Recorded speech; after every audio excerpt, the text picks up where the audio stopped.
trời, ăn đủ rồi. Ui, ui, ui. À.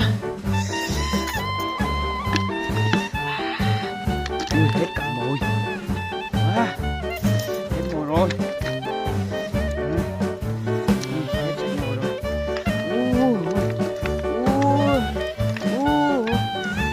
Nào, một ổ rồi.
Đấy.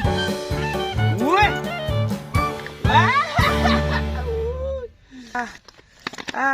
Ra ngoài. Ui.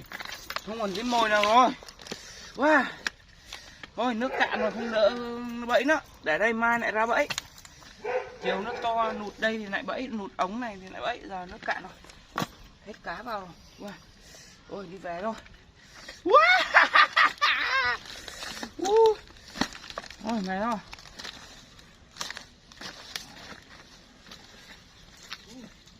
Rồi. Wow.